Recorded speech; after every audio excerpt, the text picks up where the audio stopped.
శ్రీకృష్ణునితో సహా సమస్త పాండవుల్ని కూడా అందరినీ నేను ఒక్కడే వధిస్తాను అని పదే పదే చెప్పేటువంటి కర్ణుడి యొక్క మాటల్ని నమ్మటంలో దుర్యోధనుడి యొక్క మూర్ఖత్వం తప్ప ఏమాత్రం కూడా సరైనటువంటి ఆలోచన ఎప్పుడూ చెయ్యలేదు అనేటువంటి విషయం నిన్న రుజువైంది. అదేవిధంగా భీష్మద్రోణుల్ని పాండవ పక్షపాతులని, యుద్ధంలో పాండవులకి మేలు చేస్తున్నారని, సరిగ్గా యుద్ధం చేయటం లేదని వాళ్ళని అనుమానించడం కానీ అవమానించడం కానీ ఇది కూడా దుర్యోధనుడి యొక్క మూర్ఖత్వమే, మూఢత్వమే అని రుజువైంది. పాండవులను నేను చంపను అని ముందే చెప్పినటువంటి భీష్ముడిని పాండవుల్ని నీవు చంపటం లేదు, వాళ్ళ మీద నీకు ప్రేమ, అందుకే వాళ్ళని చంపకుండా వదిలేస్తున్నావు అంటున్నాడు దుర్యోధనుడు. పాండవులందరినీ చంపుతానని పదే పదే చెప్పినటువంటి కర్ణుడు చేత చిక్కినటువంటి నకుల సహదేవుల్ని వదిలితే, ఎందుకు వదిలేవయ్యా, పాండవులందరినీ సంహరిస్తానన్నావు కదా, మరి చేత చిక్కినటువంటి ఇద్దరిని కూడా ఎందుకు వదిలేశావు అని అడగడు, మాట్లాడడు, మౌనంగా ఉంటాడు. ఇది కూడా దుర్యోధను యొక్క మూర్ఖత్వమే. ఎందుకనంటే చంపనున్నటువంటి వాడు నువ్వు చంపలేదేమని అంటాడు, చంపుతానన్నటువంటి వాడిని వదిలేస్తామంటే మెదలకుండా ఊరుకుంటాడు. ఇది మూర్ఖత్వం కాక ఏమిటి? పాండవుల్ని వధించి ఈ రాజ్యం మొత్తాన్ని కూడా తానే పరిపాలించాలి అనేటువంటి బలమైనటువంటి కోరిక నిజాన్ని చూడలేకుండా దుర్యోధనుడి యొక్క బుద్ధిని కప్పివేస్తా ఉన్నది.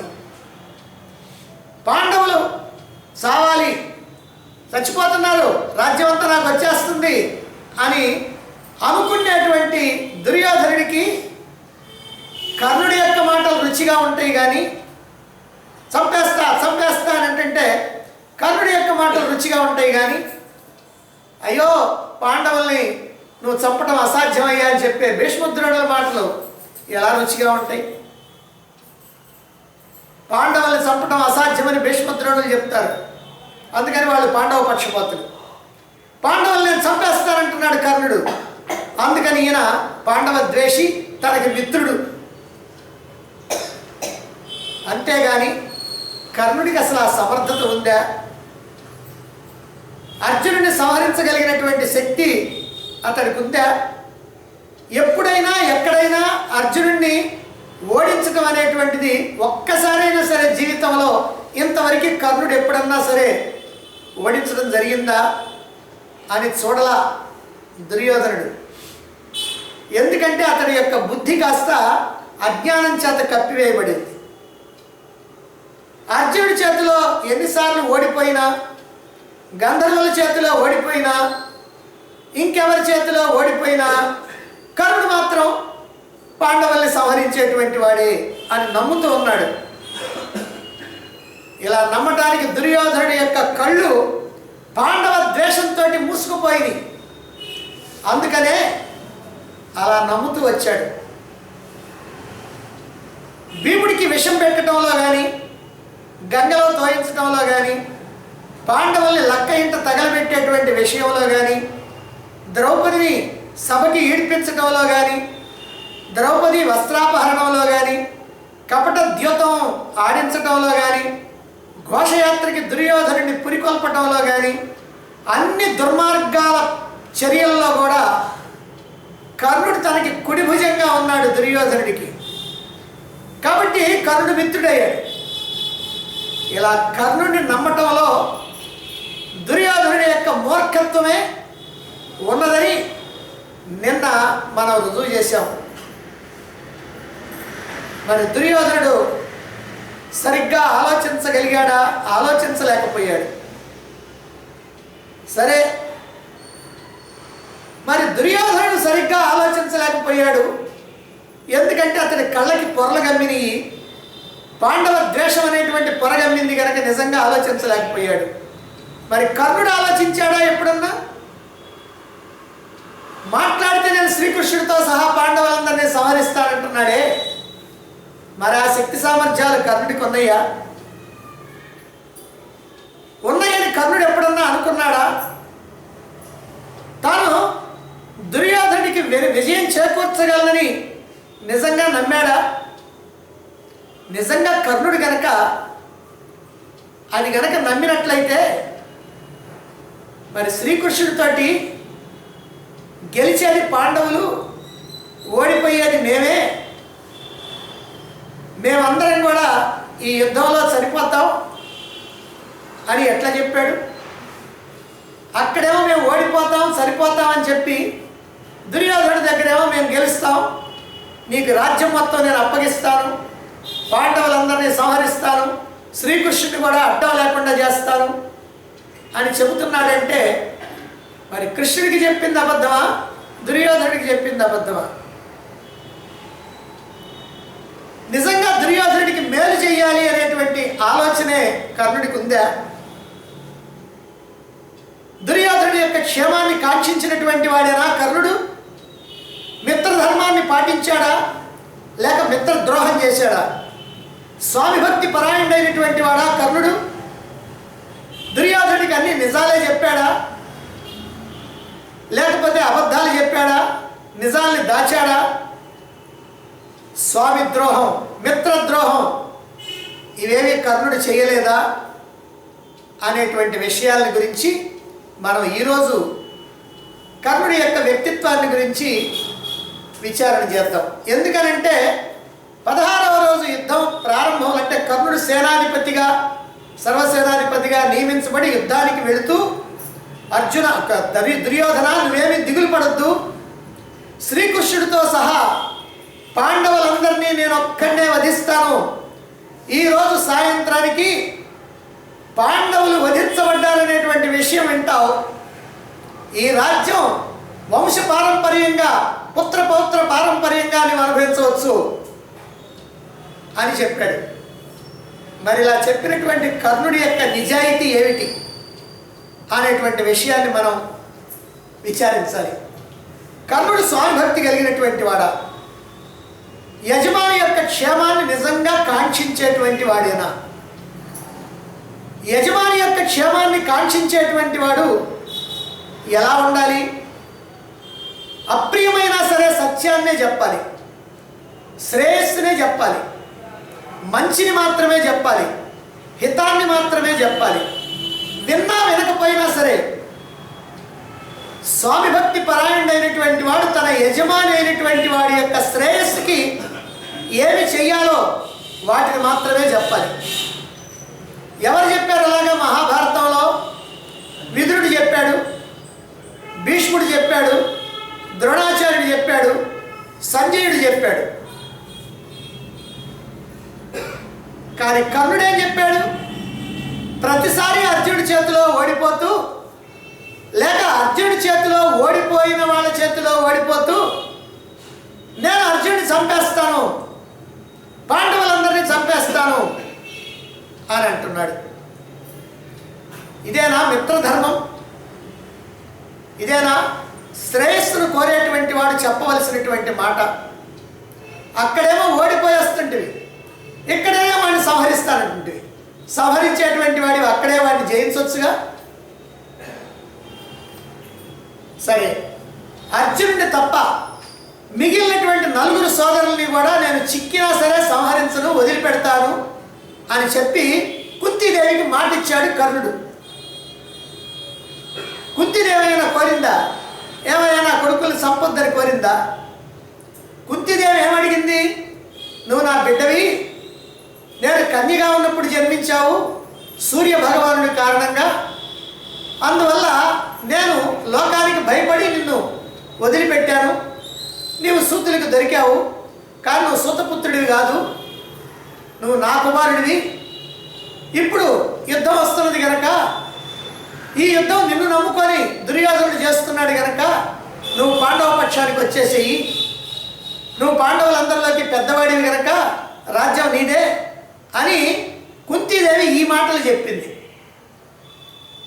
ఆమె అడగకపోయినా కర్ణుడు మాత్రం చెప్పేశాడు, అబ్బే నేను రావటానికి వీలు వీల్లేదు, నేను రాను, దుర్యోధనుడు వదిలిపెట్టి రావడానికి వీల్లేదు. కాకపోతే నీకు ఒక వరం ఇస్తున్నా, నీకు 5 బిడ్డలు కదా, అర్జునుడిని తప్ప మిగిలినటువంటి వాళ్ళు నా చేత చిక్కినా సరే వదిలిపెడతాను. అర్జునుడిని చంపటమో అర్జునుడి చేతిలో నేను చావటమో ఏదో ఒకటి జరుగుద్ది. నేను పోతేనేమో నీకు 5 మిగులుతారు, అర్జునుడు పోతేనేమో నేను వచ్చి కలుస్తాను, 5 ఉంటారు.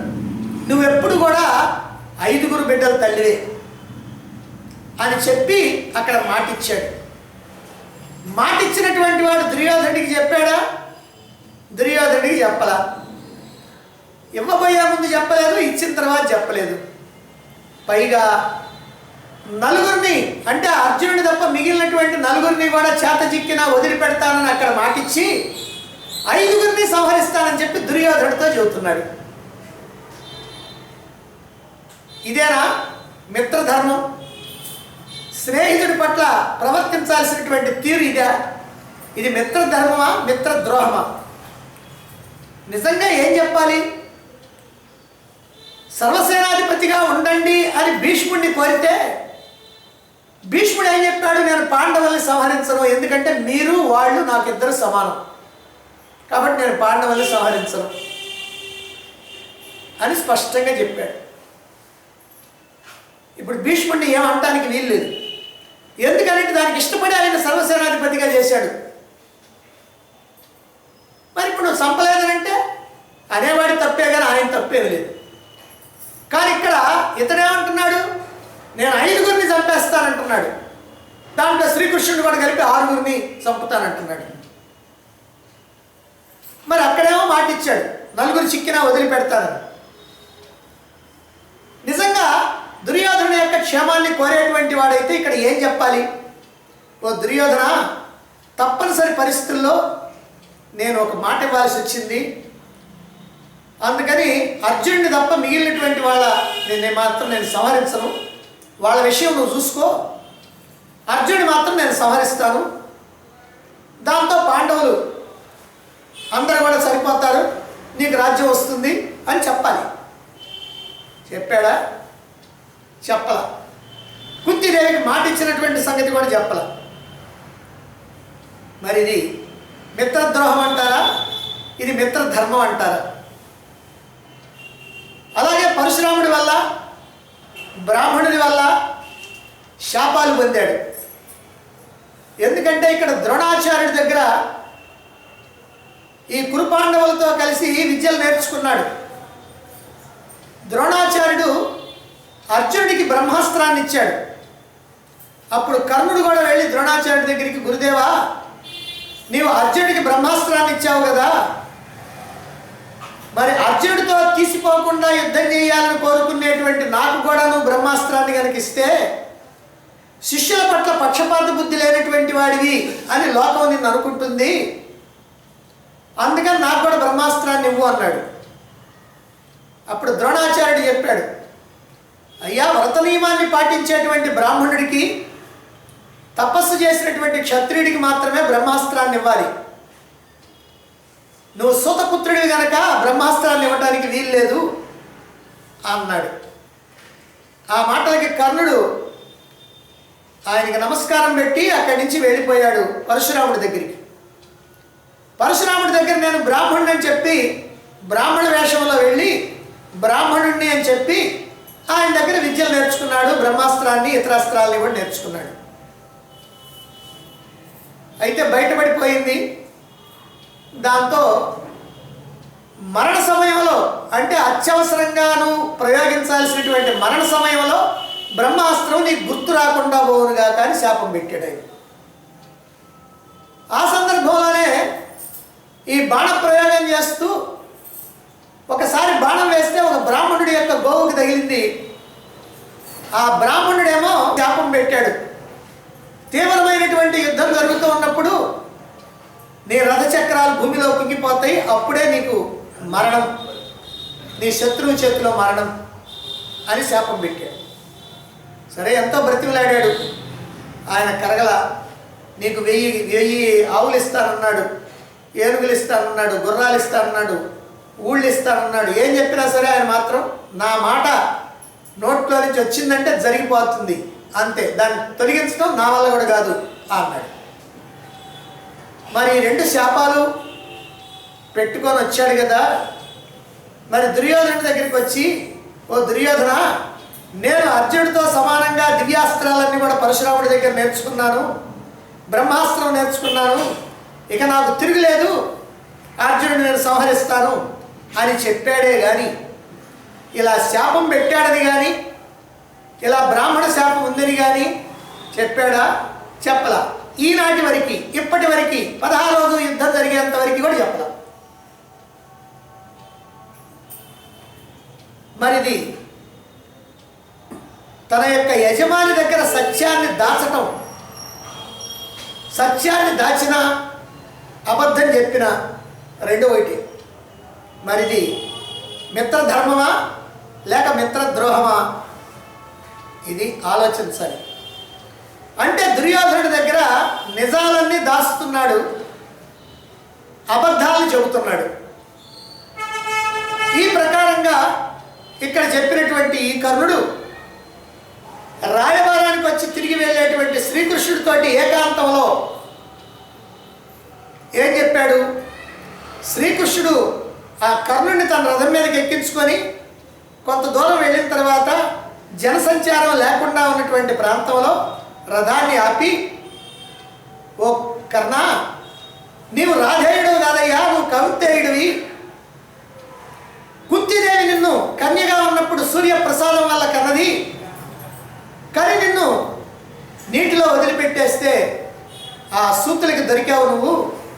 దాని కారణంగా నిన్ను సుతపుత్రుడు అని అంటున్నారే కానీ యథార్థంగా నువ్వు క్షత్రియకాంతకు పుట్టినటువంటి వాడివి, పాండవులకి సోదరుడివి. కాబట్టి నీవు గనక నీ సోదరుల పక్కకు గనక వచ్చినట్లయితే వాళ్ళు రాజ్యం నీకు ఇస్తారు, చక్కగా నువ్వు పరిపాలన చేసుకో. పితృపక్షంలో పాండవులు, మాతృపక్షంలో వృష్ణికులైనటువంటి వాళ్ళం మేము అందరం కూడా నిన్ను అనుసరించి ఉంటాం. అత్యంత వైభవంతో రాజ్యాన్ని పరిపాలన చేసుకో అన్నాడు. ఆ మాటలకు కర్ణుడు చెప్పాడు, కృష్ణ, నేను అలా రావటానికి వీల్లేదు. ఎందుకనంటే నేను కూడా విన్నాను, సూచాయగా అక్కడక్కడ అలా విన్నా, నేను కుంతిపుత్రుడిని అనేటువంటి మాట. అయితే అది నిజమో కాదో నాకు ఇంతవరకు కరెక్ట్గా తెలియదు. నువ్వు కూడా చెప్తున్నావు కనుక అది నిజమే అయి ఉంటుంది. కానీ నేను నా తల్లిదండ్రులైనటువంటి రాధ, అతిరథులు వాళ్ళు వృద్ధాప్యంలో ఉన్నారు ఇప్పుడు. కాబట్టి వాళ్ళని చూసుకోవాల్సినటువంటి ధర్మం నాకుంది. ఆ తర్వాత వాళ్ళకి చాలామంది పుత్రులు పుట్టారు, కానీ వాళ్ళందరికన్నా కూడా నా మీదనే ఎక్కువ ప్రేమతో ఉంటున్నారు. మొట్టమొదటి దొరికినటువంటి వాడిని కావటం వలనో లేక ఏ కారణం చేతనో నా మీద అత్యంత ప్రీతి కలిగి ఉంటున్నారు. అలాంటి తల్లిదండ్రులను వదిలిపెట్టి రావటం ధర్మం కాదు. అలాగనే రెండో విషయం ఏమిటంటే, నేను సూతకన్యల్ని వివాహం చేసుకున్నా, నా సోదరులు సూతకన్యల్ని వివాహం చేసుకున్నారు, నా పుత్రుడు సూతకన్యల్ని వివాహం చేసుకున్నారు. సూతకులంతో నేను అలా బాగా అల్లుకుపోయి ఉన్నా.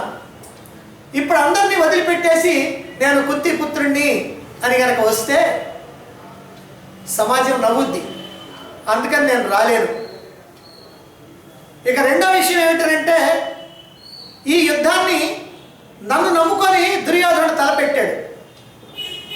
ఇప్పుడు అతన్ని కనుక వదిలేస్తే నట్టేట ముంచినట్టు అవుద్ది. అతడు నన్ను అవమానపడేటువంటి సమయంలో నాకు అంగరాజ్యం ఇచ్చి నా గౌరవాన్ని కాపాడాడు. అప్పటి నుంచి ఆ రాజ్యభోగాలన్నీ అనుభవిస్తూ ఉన్నా. మరి ఇటువంటి సందర్భంలో నేను కనుక ఈ పక్షంలోకి కనుక వచ్చినట్లయితే అది దుర్యోధనుడు హతాశ అయిపోతాడు, నేను అతనికి అన్యాయం చేసినట్టు అవుతుంది, కనుక నేను రాలేను అన్నాడు.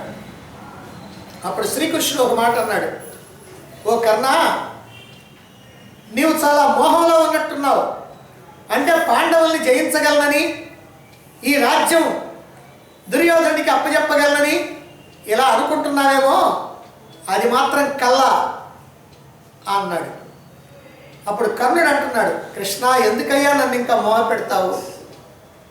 ఈ జరగబోయేటువంటి రణయజ్ఞంలో పాండవులందరూ ఋత్విక్కులైతే, నీవేమో ఉపద్రష్టమైతే ఆ యజ్ఞంలో సంహరించబడేటువంటి వాళ్ళం మేము. విజయం అంతా పాండవులకి, అపజయం మాకు.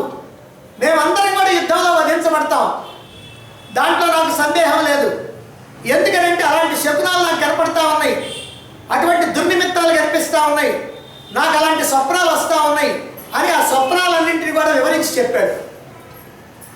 అలా వివరించి చెప్పి మరొక మాట అన్నాడు, కృష్ణ, ఒకవేళ నీవు చెప్పినట్టుగా నేను అటు వస్తే ధర్మరాజు నాకు రాజ్యం ఇచ్చే మాట నిజం. ధర్మరాజు కనుక నాకు రాజ్యాన్ని ఇస్తే నేను దుర్యోధనుడికి ఇవ్వాలి. దుర్యోధనుడు లాంటి అధర్మపరుడు ఈ రాజ్యాన్ని పరిపాలించకూడదు. ధర్మాత్ముడైనటువంటి ధర్మరాజు మాత్రమే ఈ రాజ్యాన్ని శాశ్వతంగా పరిపాలించేటువంటి వాడు అగురుగాక అన్నాడు కర్ణుడు. ఇది మనం చాలా జాగ్రత్తగా గుర్తుపెట్టుకోవాల్సినటువంటి విషయం. అంటే శ్రీకృష్ణుడి దగ్గర యథార్థం చెప్పాడు. ఎందుకంటే కర్ణుడిలో ఆవేశం ఉంది, ఆశయం ఉంది, అన్ని చోట్ల ఆవేశమే. కానీ ఇగో కృష్ణుడి దగ్గర మాత్రం నిజం చెప్పాడు. అంటే ఇలా రెండు రకాలైనటువంటి మనస్తత్వాలు ఉన్నాయి అని అంటే ద్వంద్వ మనస్తత్వం కలిగినటువంటి వాడు కర్ణుడని మహాభారతానికి వ్యాఖ్యానం రాసినటువంటి నీలకంఠాచార్యులు ఆయన వ్యాఖ్యానంలో చెప్తారు. ఎందుకని ద్వంద్వ మనస్తత్వం ఉంది అని అంటే పుట్టింది ఒకరికి, పెరిగింది ఒక చోట.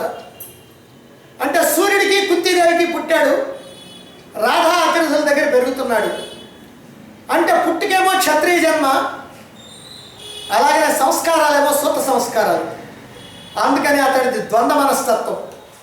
దుర్మార్గుల దగ్గర కూర్చున్నప్పుడు దుర్మార్గంగా మాట్లాడతాడు, ధర్మమూర్తుల దగ్గర ఉన్నప్పుడు ధర్మంగా మాట్లాడతాడు. ఇలాంటి ద్వంద్వ మనస్తత్వం ఉన్నటువంటి వాడు అని మనకి మహాభారతంలో తెలుస్తుంది.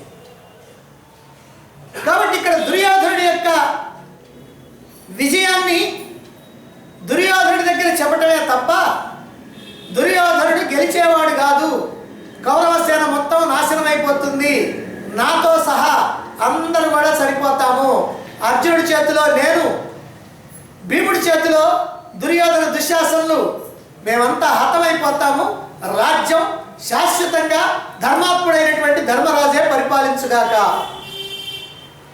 అన్నాడు. మరి ఇటువంటి కర్ణుడు దుర్యోధనుడి యొక్క విజయాన్ని కోరేవాడేనా? అంటే దుర్యోధనుడు ఓడిపోతాడు, మేమందరం చచ్చిపోతాము, పాండవులదే విజయము అని చెప్పినటువంటి కర్ణుడు, కృష్ణుడి దగ్గర చెప్పినటువంటి కర్ణుడు దుర్యోధనుడి దగ్గరికి వచ్చి నీదే విజయము, నీకు రాజ్యాన్ని ఇచ్చేస్తాను, వాళ్ళందరినీ చంపేస్తాను అని చెబుతున్నాడంటే మరి దుర్యోధనుడికి నిజం చెబుతున్నట్టేనా? ఇది మనం ఆలోచించాలి. దుర్యోధనుడి యొక్క క్షేమాన్ని కోరేటువంటి వాడేనా? కాదు. కుంతీదేవితో అర్జునుడిని తప్ప మిగిలినటువంటి నలుగురిని కూడా చంపను అన్నాడు. శ్రీకృష్ణుడితో మేమంతా కూడా యుద్ధంలో చనిపోయేటువంటి వాళ్ళమే అన్నాడు. దుర్యోధనుడితో శ్రీకృష్ణుడితో సహా పాండవులందరినీ కూడా సంహరిస్తాను అన్నాడు. ఇందులో ఏది నిజం? మొదటి రెండు నిజం, మూడోది అబద్ధం. అంటే నిజమేమో శ్రీకృష్ణుడి దగ్గర కుంతీదేవి దగ్గర చెప్పాడు, అబద్ధమేమో దుర్యోధనుడి దగ్గర చెప్పాడు. శ్రీకృష్ణుడి దగ్గర చెప్పినట్టుగానేమో జరిగింది, కుంతీదేవికి చెప్పినట్టుగానేమో చిక్కినటువంటి వాళ్ళని వదిలిపెట్టాడు. మరి దుర్యోధనుడు చెప్పినటువంటి మాట ఏమిటి? అందరినీ నేనే సంహరిస్తానన్నాడు కదా, అది మాత్రం నెరవేర్చలేకపోయాడు. నెరవేరుస్తాననేటువంటి ధైర్యం కూడా లేదు, యుద్ధంలో ఖచ్చితంగా చచ్చిపోతానని కూడా తెలుసు, శ్రీకృష్ణుడితో ఆ మాట చెప్పాడు. కానీ ఇక్కడ నేనే గెలుస్తాను అని దుర్యోధనుడికి కేవలం అప్రియమైనటువంటి మాటలు, అప్రియమైనటువంటి సత్యాన్ని చెప్పకుండా అతనికి ప్రియం కలిగేటట్టుగా మాట్లాడుతూ ఉన్నాడు. కాబట్టి ఇక్కడ దుర్యోధనుడితో దుర్యోధనుడు తోటి కర్ణుడు చెప్పినటువంటి మాటలన్నీ కూడా అబద్ధాలే అనేటువంటి విషయం మనకి రుజువైపోతుంది. సరే, ఇప్పటికి సహదేవుడిని వదిలిపెట్టాడు. ఇప్పుడు 16వ రోజు నకులుని వదిలిపెడతాడు. మరి నకులుని సహదేవుడిని వదిలిపెడితే వదిలిపెట్టానని దుర్యోధనుడితో చెప్పాడా? చెప్పలా. దుర్యోధనుడికి తెలిసి వదిలిపెట్టావేమయ్యా అని అడగల. ఎందుకంటే అలా కనుక అడిగితే పాపం కర్ణుడు కాస్త ఖిన్నుడవుతాడేమో, ఎందుకు పాపం ఆయన బాధ పెడతాం అని అనుకున్నాడు దుర్యోధనుడు. అంటే ఈ ప్రకారంగా ఇద్దరు కూడా ఒకళ్ళ తప్పులు ఒకళ్ళు దాచుకుంటా ఉన్నారు. కుంతికి ఇచ్చిన మాట నిలుపుకున్నాడు, దుర్యోధనుడికి ఇచ్చిన మాటని గాలికి వదిలేశాడు. కాబట్టి కుంతికి ఇచ్చిన మాట ఇచ్చినప్పుడే చెప్పాలి, కానీ చెప్పాడంటే చెప్పలేదు. ఎందుకని చెప్పలేదు? అలాగనే చెబితే దుర్యోధనుడికి కర్ణుడి మీద ఉన్నటువంటి నమ్మకం పోద్ది. అందరినీ చంపుతా అందరినీ చంపుతా అందరినీ చంపుతాననేటువంటి వాడు అదే ఆ నలుగురిని వదిలిపెడతా అని మాట ఇచ్చాను అన్నాడు అనుకో, వెంటనే కర్ణుడు కూడా భీష్మద్రోణుల మాదిరిగానే అయిపోతాడు. అంటే దుర్యోధనుడి దగ్గర గౌరవం నిలవదు. కర్ణుడికి కావాల్సింది ఏమిటంటే దుర్యోధనుడి దగ్గర గౌరవాన్ని నిలుపుకోవటమే కానీ దుర్యోధనుడు గెలవటం కాదు. దుర్యోధనుడి దగ్గర తన గౌరవం నిలవాలి, అందుకే ప్రయత్నం చేస్తున్నాడు.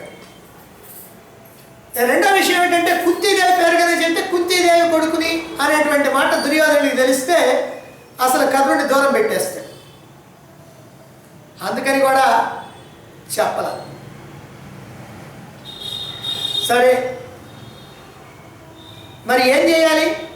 ఎప్పుడు కూడా దుర్యోధనుడిని పాండవుల మీదకి రెచ్చగొట్టాలి. రెచ్చగొడితే దుర్యోధనుడికి తాను మంచి మిత్రుడు. నిజం చెబితే శత్రువు అయిపోతాడు. నిజం చెప్పిన వాళ్ళు శత్రువులు అయ్యారు. భీష్ముడైనా, ద్రోణుడైనా, విదురుడైనా, సంజయుడైనా ఎవరైనా నిజం చెబితే వాళ్ళు శత్రువులు అయిపోయారు.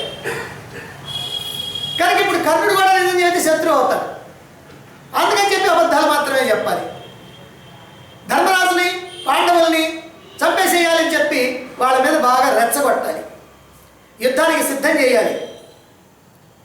భీష్మ ద్రోణుల కన్నా కూడా తాను ఆత్మీయుడు కావాలి, దుర్యోధనుడికి గొప్ప మిత్రుడిగా ఉండాలి. దుర్యోధనుడు ఏమైపోతే నాకే, నేను మాత్రం దుర్యోధనుడి యొక్క రాపులో గౌరవాన్ని పొందుతూ ఉండాలి. కాబట్టి ఇది దుర్యోధనుడి యొక్క క్షేమాన్ని కోరేటువంటి వాడే కర్ణుడు అని అంటానికి వీలుందా? దుర్యోధనుడి యొక్క శ్రేయస్సును దృష్టిలో పెట్టుకొని మాట్లాడినటువంటి వాడా కర్ణుడు? కానే కాదు.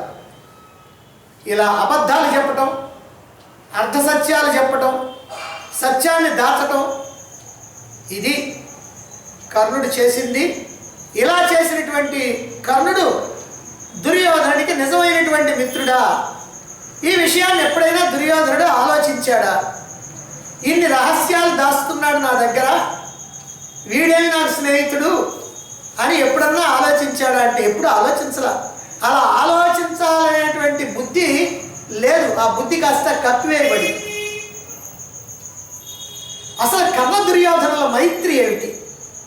చాలామందికి ఏమిటంటే కర్ణుడు దుర్యోధనుడి యొక్క మైత్రి అద్భుతమైనటువంటి మైత్రి లోకంలో చాలామందికి. కానీ నిజం ఏమిటంటే కర్ణుడి వల్ల పాండవులందరినీ కూడా చంపి రాజ్యాన్ని సంపాదించి తాను ఏకఛత్రాధిపత్యంగా ఈ కురు సామ్రాజ్యాన్ని పరిపాలించాలి వంశపారంపర్యంగా అనేటువంటి ఆలోచన కలిగినటువంటి వాడు దుర్యోధనుడు. అందుకని దుర్యోధనుడు కర్ణుడిని దగ్గరికి తీశాడు.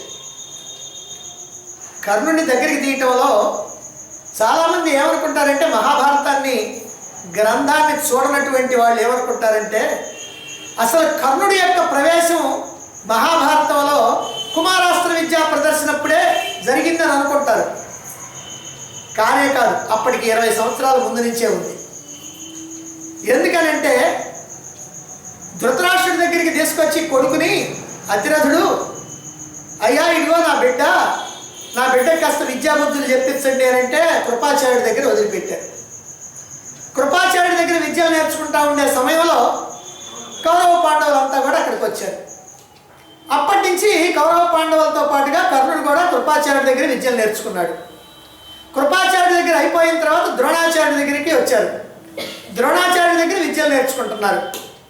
ఈ విద్యలు నేర్చుకునేటప్పుడు అర్జునుడు కర్ణుడు ఇద్దరు కూడా ఈ శస్త్ర విద్యలో అంటే ధనుర్విద్యలో ఇద్దరు కూడా మంచి నైపుణ్యం కలిగినటువంటి వాళ్ళు కనుక వాళ్ళిద్దరికీ కూడా స్పర్ధ పెరుగుతూ ఉంది. అందుకని అర్జునుడిని దెబ్బకొట్టాలని కర్ణుడు, కర్ణుడిని దెబ్బకొట్టాలని అర్జునుడు వాళ్ళిద్దరూ స్పర్ధతో ఉన్నారు. అలా ఉన్నప్పుడు దుర్యోధనుడు కర్ణుడిని దగ్గరికి తీశాడు. ఎందుకనంటే అర్జునుడి కనుక ఎప్పటికైనా నేను దెబ్బ కొట్టాల్సి వస్తుంది కనుక అర్జునుడి దెబ్బ కొట్టగలిగినటువంటి వాడు కర్ణుడు కనుక ఆ కర్ణుడు కనుక నా పక్షంలో కనుకుంటే బాగుంటుంది అనుకొని కర్ణుడితో స్నేహం చేస్తున్నాడు, కర్ణుడితోటి కలిసి ఉంటున్నాడు. అందుకనే భీముడికి విషాన్నం పెట్టడంలో కానీ గంగలు దోయించడంలో కానీ ఈ కర్ణుడు దుర్యోధనుడికి సహాయంగా ఉన్నాడు అని సంస్కృత భారతం స్పష్టంగా తెలియజేస్తా ఉంది. అయితే కుమారాస్త్ర విద్యా ప్రదర్శన అప్పుడు ఎందుకు వచ్చాడంటే అప్పటికి ద్రోణాచార్యుడి దగ్గర నుంచి బ్రహ్మాస్త్రాన్ని నేర్చుకోవడం కోసం అని చెప్పి పరశురాముడి దగ్గరికి వెళ్ళి నేర్చుకొని అక్కడికి వచ్చాడు. ఆయన ఇక్కడికి వచ్చే సమయానికి ఇక్కడ కుమారాస్త్ర విద్యా ప్రదర్శన జరుగుతూ ఉంది. అప్పుడు జనంలో నుంచి తోసుకొని లోపలికి వెళ్తాడు. వెళ్ళిన తర్వాత అప్పుడు అర్జునుడితో నేను ద్వంద్వ యుద్ధం చేస్తానంటాడు. అప్పుడు కృపాచార్యుడు వచ్చి అర్జునుడి యొక్క కులగోత్రాలు చెప్పి నీ సంగతి ఏమిటో చెప్పు, ద్వంద్వ యుద్ధంగానే చేయాలంటే అలా సమానమైనటువంటి వాళ్ళే ఉండాలా అనగానే తలకాయ ఉంచుకుంటాడు. సూతపుత్రుడని భీముడు నవ్వుతాడు. అసలు సూతపుత్రుడని ఎవరు చెప్పలేదుగా, కానీ అంతకుముందే అందరికీ తెలుసు, 105 తెలుసు. ఎప్పుడైతే అట్లా నవ్వారో కర్ణుడేమో తల ఉంచుకుంటాడు. అప్పుడు దుర్యోధనుడేమో అంగరాజ్యాభిషేకం చేస్తానని చెప్పి కర్ణుడికి అవమానం లేకుండా అంగరాజ్యాభిషేకం చేస్తాడు. ఆ ప్రకారంగా కర్ణుడి తన వైపు తిప్పుకున్నాడు. అంటే కర్ణుడితో స్నేహం చేయటానికి కారణం తన రాజ్యకాంక్ష, పాండవుల్ని సంహరించడం, ప్రత్యేకంగా అర్జునుడిని సంహరించడం.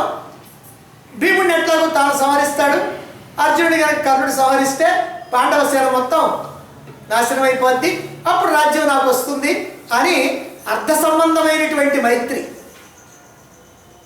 సరే, దుర్యోధనుడు అది. మరి కర్ణుడిది ఏమిటి? మరి కర్ణుడు ఎందుకని దుర్యోధనుడితో స్నేహం చేస్తున్నాడు? దుర్యోధనుడి వల్ల అంగరాజ్యాన్ని పొందాడు గనక తనకి అవమానం జరిగేటువంటి సందర్భంలో తన యొక్క గౌరవాన్ని నిలబెట్టినటువంటి వాడు దుర్యోధనుడు గనక ఆ రాజ్య భోగాలు ఇప్పుడు కూడా అనుభవిస్తున్నాడు గనక ఆ భోగాలన్నీ కూడా అనుభవంలో నుంచి తొలగిపోకుండా ఉండాలన్నా, దుర్యోధనుడితో స్నేహం కొనసాగించాలన్నా దుర్యోధనుడికి అనుకూలంగా ఉండాలి, దుర్యోధనుడిని సంతోషపెడుతూ ఉండాలి, దుర్యోధనుడికి ప్రీతి కలిగిస్తూ ఉండాలి, అందుకోసం పాండవులను రెచ్చగొట్టాలి అనేటువంటి ఉద్దేశంతో ఉన్నటువంటి వాడు కర్ణుడు. కాబట్టి కర్ణ దుర్యోధన మైత్రి అర్థ సంబంధమైనటువంటి మైత్రే కానీ అది మనస్సుతోటి బుద్ధితోటి ఏదో ప్రేమాస్పదులైనటువంటి వాళ్ళు కలిసినటువంటి మైత్రి కాదు. ఇది వాళ్ళిద్దరి మధ్య ఉన్నటువంటి. అందుకనే తన గౌరవం ఎప్పుడు కూడా తగ్గకూడదు అని పాండవుల మీదకి దుర్యోధనుడిని రెచ్చగొడుతూ ఉంటాడు. దీనివల్ల అపకారం జరుగుద్దేమో దుర్యోధనుడికి అని ఎప్పుడు ఆలోచించాల. జరిగితే జరగని, తనకి మాత్రం తన గౌరవం దక్కాలి అని అనుకున్నటువంటి వాడు కర్ణుడు. అందుకే ద్యూత సభలో ధర్మరాజు పాచికలాట్లో మాయాద్యూతంలో ఓడిపోయిన తర్వాత, ద్రౌపదిని కూడా పణం పెట్టి ఓడిపోయిన తర్వాత, ద్రౌపదిని సభకి ఇడ్చుకొని రమ్మని చెప్పి దుశ్శాసనుడిని పంపించిన తర్వాత, ద్రౌపది సభకు వచ్చిన తర్వాత నేను ధర్మ విచితనా అధర్మ విచితనా, నన్నోడి తన్నోడినా తన్నోడి నన్నోడినా ధర్మరాజు అని సభికుల్ని ప్రశ్నించింది. మీరు ఏం చెబుతారో దాన్ని నేను అంగీకరిస్తాను, చెప్పండి, మీరంతా పెద్దలు ఉన్నారు అంటే పెద్దలందరూ కూడా మౌనంగా ఉన్నారు. సరే, భీష్ముడు మాత్రం ఆకుకి అందకుండా పోకకి పొందకుండా సమాధానం చెప్పాడు. అప్పుడు ఎవరు ఏం మాట్లాడకపోతే దుర్యోధనుడి తమ్ముడు ధృతరాష్ట్రుడి పుత్రుడైనటువంటి వికర్ణుడు లేచి నేను ధర్మ నిర్ణయం చేస్తాను, ధర్మరాజు ద్యూతవ్యసని, పరాజితుడు, ఓడిపోయి ఉన్నాడు, పరప్రేరితుడు, ఇతరులు ప్రేరేపించాడు అంటే శకుని ప్రేరేపించాడు.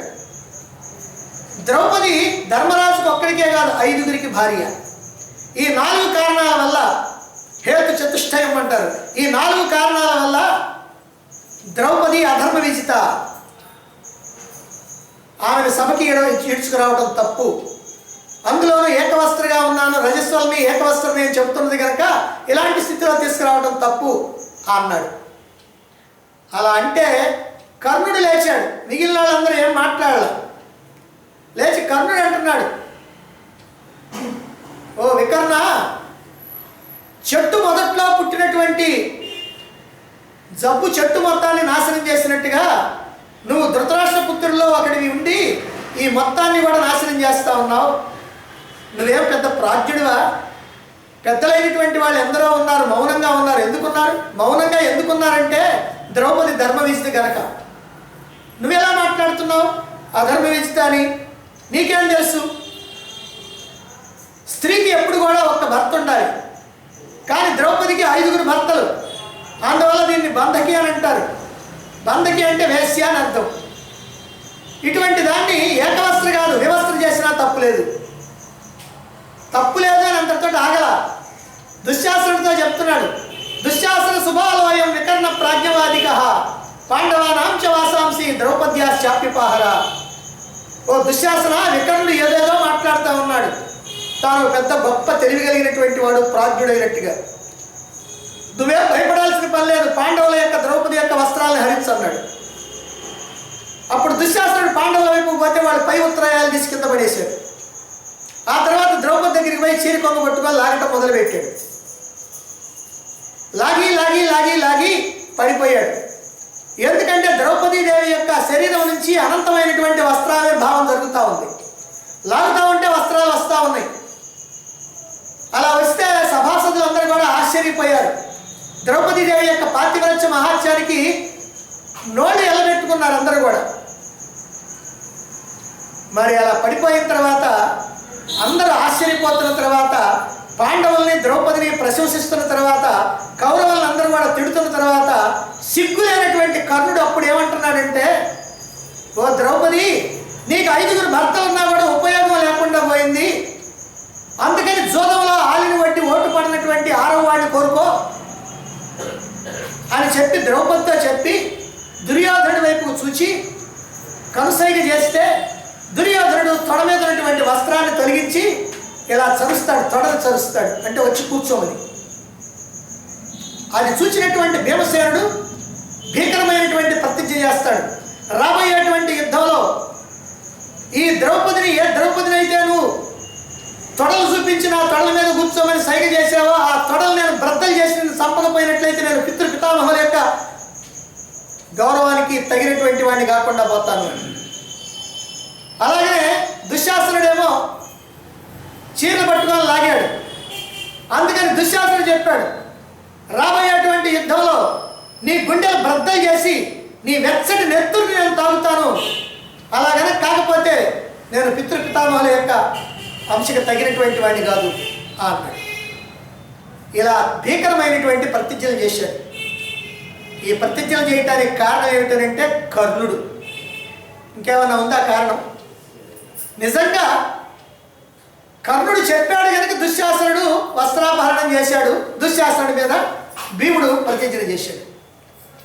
దుర్యోధనుడి కళ్ళు చూసి కనుసైగ చేశాడు కనుక దుర్యోధనుడు తొడ చూపించాడు. అందుకని నీ తొడలు బర్తలు కొడతానని భీముడు శబ్దం చేశాడు. అంటే అటు దుర్యోధనుడిని ఇటు దుశ్శాసనుడిని చంపడానికి భీముడికి అవకాశం కలిగించినటువంటి వాడయ్యాడు కర్ణుడు. ఏదైనా ఒక పని చేయబోయే ముందు ఆ పని ద్వారా జరిగేటువంటి ఫలితాలను గురించినటువంటి ఆలోచన ముందు ఉండాలి. ఏ పరిణామం జరుగుతుందో, దీనివల్ల ఏం జరుగుతుందో, మంచి జరుగుతుందా చెడు జరుగుతుందా, దుర్యోధనుడికి మంచి జరుగుతుందా చెడు జరుగుతుందా అని ఆలోచించాలి. ఒకవేళ చెడు జరిగితే ఆ చెడుని తిప్పికొట్టగలిగినటువంటి శక్తి తనకుందా లేదా అనేటువంటిది ఆలోచించాలి కర్ణుడు. ఇవి ఆలోచించాడా? ఆలోచించాల. వాళ్ళ నిలువున ఉంచేశాడు.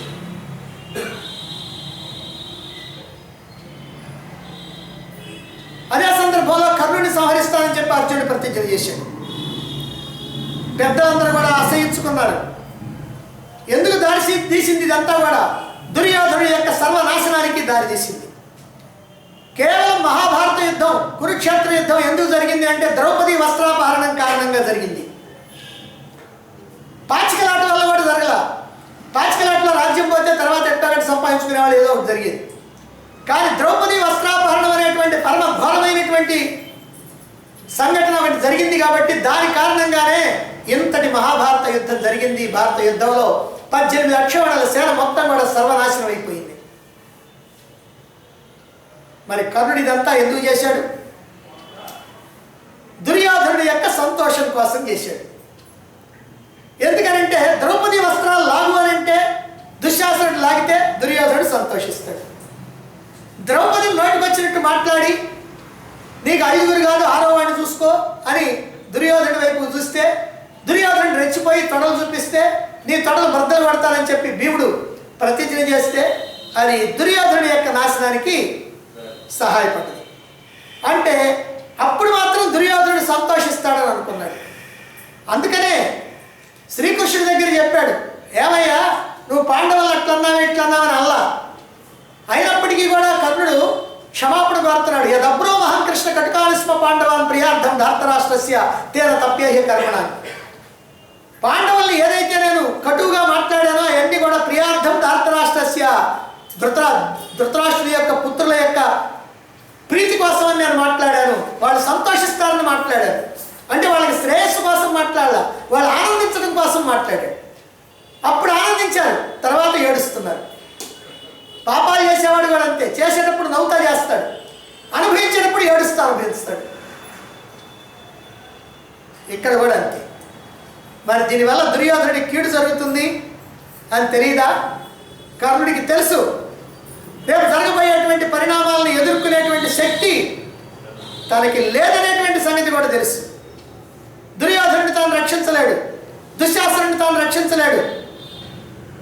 ఈ విషయాలే శ్రీకృష్ణుడి దగ్గర చెప్పాడు. నేను అర్జునుడి చేతిలో హతుడైపోతాను, దుర్యోధనుడు భీముడి చేతిలో హతుడైపోతాడు అని అక్కడ చెప్పాడు. మరి ఏమనుకోవాలి కర్ణుడిని? అక్కడ అలా చెప్పి ఇక్కడ ఇలా మాట్లాడి ఆ పాండవుల దుర్యోధనాదుల యొక్క ప్రీతి కోసం అని చెప్పి నోటికి వచ్చినట్లు మాట్లాడితే దీన్ని బట్టి మిత్రధర్మం పాటించినటువంటి వాడా కర్ణుడు? మిత్రుల యొక్క మేలు కోరుకున్నటువంటి వాడా? నిజాలు చెప్పినటువంటి వాడా? నిజాలను దాచిపెట్టలేదా? నోటికి వచ్చినట్టు పాండవుల్ని ద్రౌపదిని తిట్టలేదా? ఉపద్రవాన్ని తెచ్చిపెట్టలేదా? పాండవులపైకి దుర్యోధనుడిని రెచ్చగొట్టి అతని యొక్క సర్వనాశనానికి కారకుడు కాలేదా? ఇందులో ఏది అబద్ధం ఉంది? కాబట్టి కర్ణుడి యొక్క మిత్రధర్మం ఇదిగో ఎలా ఉంది. ఇంకేం చెబుతున్నాడు కర్ణుడు? దుర్యోధనుడితో చెప్పాడు, భీష్ముడు ఉన్న 10 రోజులు కూడా నేనేమో యుద్ధరంగంలో లేకపోతే ఎవడొద్దన్నాడు ఈయన్ని? భీష్ముడు ఎప్పుడు తిట్లా కర్ణుడిని? ఇంతకంటే బ్రహ్మాండంగా తిట్టినటువంటి రోజులు ఉన్నాయి.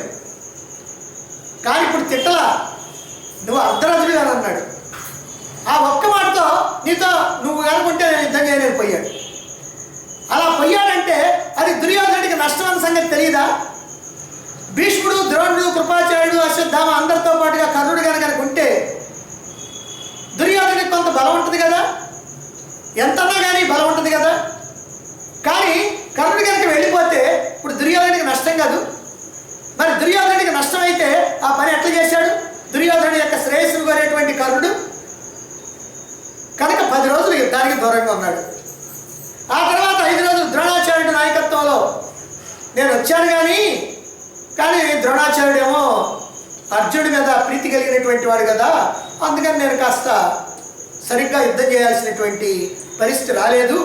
అయితే ఇప్పుడు నేనే సర్వసేనాధిపతిని కాబట్టి ఈ రోజు చూడు తేల్చి పారేస్తాను, కృష్ణుడు, అర్జునుడు, పాండవులు మొత్తం కూడా హతమైపోతారు అని చెబుతున్నాడు.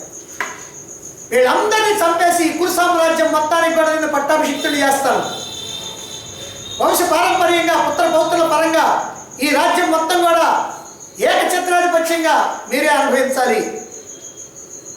ఈ కురు సామ్రాజ్యానికి నువ్వు చక్రవర్తి అయ్యావని ఫిక్స్ అయిపో దుర్యోధన అంటున్నాడు. రుచికరమైనటువంటి మాటలు చెప్పేవాడే కానీ శ్రేయస్సుకు సంబంధించిన మాటలు చెప్పేవాడు కాదు. శ్రేయస్సు చెప్పేవాడే కానీ చెప్పడు, ప్రేయస్సుని మాత్రమే చెప్తాడు. ఇప్పుడు సర్వసైన్యాధ్యక్షుడిగా పట్టాభిషిక్తుడు కావడంతో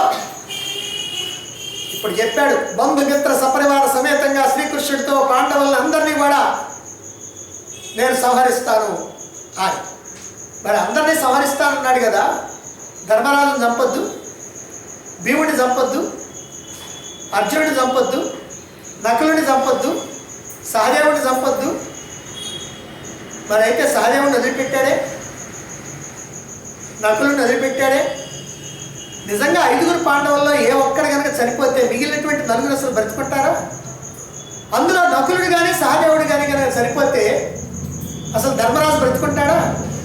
ఎందుకంటే తాను కుంతి పుత్రుడు, వీళ్ళు మాద్రి పుత్రులు.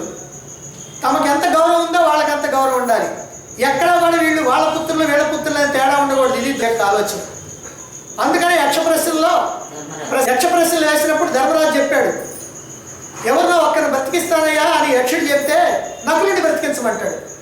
అదేంటయ్యా, భీముడు నీకు బాగా ఉపయోగపడతాడు, అర్జునుడు ఉపయోగపడతాడు, నకులుని బ్రతికించమంటాడంటే అని అంటే, మా తల్లికి నేనున్నాను, మరి మా పినతల్లి మాద్రికి నకులుడు కూడా ఉన్నట్లయితే అప్పుడు నేను ధర్మాన్ని పాటించినట్టు అవుద్ది.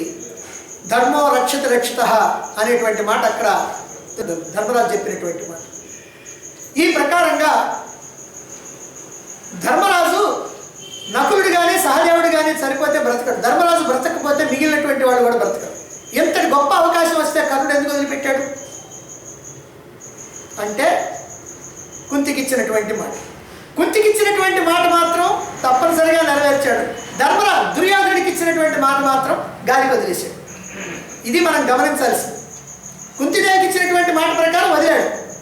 మరి దుర్యోధనుడికి ఇచ్చిన మాట అందరిని చంపుతానని మరి ఎందుకు వదిలాడు అంటే దుర్యోధనుడికి ఇచ్చినటువంటి మాటని పాటించాల్సినటువంటి అవసరం లేదనుకున్నాడు, గాలికి వదిలేశాడు. ఆవేశం, ఆదర్శం ఈ రెండు కలగలిసినటువంటి వాడు కర్ణుడు. అన్ని చోట్ల ఆవేశం. ఒక్క కృష్ణుడి దగ్గర, కుంతీదేవి దగ్గర ఆదర్శం. కర్ణుడు కవచకుండాలు దానం ఇచ్చాడు. దుర్యోధనుడికి చెప్పాడా ఇచ్చే ముందు? ఇచ్చిన తర్వాత చెప్పాడా? రెండు లేదు.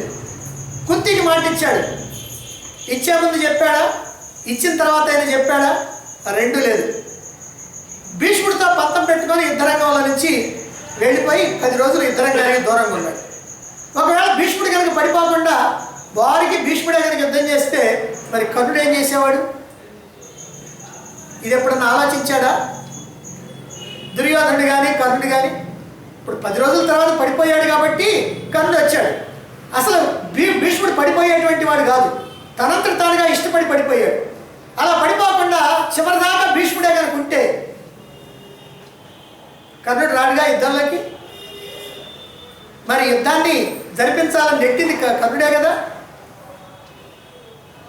మరి కర్ణుడికి ఏమైనా నీతి అనేటువంటిది ఉందా? ఇది జాగ్రత్తగా ఆలోచించాల్సింది. కాబట్టి దుర్యోధనుడికి శ్రేయస్సు కలిగించేటువంటి మాటలు చెప్పేవాడు కాదు. దుర్యోధనుడికి హాని కలిగించాలనేటువంటి ఉద్దేశం లేకపోయినా కర్ణుడి యొక్క ఆలోచనలన్నీ కూడా, చేసినటువంటి చర్యలన్నీ కూడా దుర్యోధనుడి నాశనానికి మాత్రమే దారితీసినవి అనేటువంటి విషయం మనకి కర్ణుడి గురించినటువంటి పరిశీలన జాగ్రత్తగా చేస్తే మనకు అర్థమవుతా ఉంది. కాబట్టి ఇంతవరకు మనం కర్ణుడు చెప్పినటువంటి మాటలు, కృష్ణుడితో సహా పాండవులందరినీ వధిస్తాను, ఈ రాజ్యం మొత్తం నీకు పట్టాభిషేకం చేస్తాను అని చెప్పినటువంటి మాటలో ఏమాత్రం కూడా నిజాయితీ లేదు అనేటువంటి విషయాన్ని, కర్ణుడు చెప్పే మాటల్లో నుంచి కర్ణుడి దగ్గర నిజాయితీ లేదు, కర్ణుడు చెప్పే మాటలను నమ్మటంలో దుర్యోధనుడికి బుద్ధి లేదు. ఈ రెండు విషయాల్ని కూడా మనం ఈ 2 రోజులు కూడా జాగ్రత్తగా మనం విశ్లేషణ చేశాం. ఇక ఇప్పుడు విశ్లేషణ అయిపోయిన తర్వాత ఏం జరుగుతుంది? 16వ రోజు ఉదయం యుద్ధ ప్రారంభం జరగాలి. మరి ఆ యుద్ధ ప్రారంభం ఎలా జరుగుతున్నదో, 16వ రోజు యుద్ధం ఎట్లా జరిగిందో, ఆ యుద్ధ విశేషాలు ఏమిటో సంజయుడు అక్కడ ధృతరాష్ట్రుడికి చెప్తున్నాడు. మరి ఇక్కడేమో నేను మీకు చెబుతున్నాను. రేపు ఆ విషయాలను మనం మొదలు పెడతాం యుద్ధ ప్రారంభాన్ని గురించి.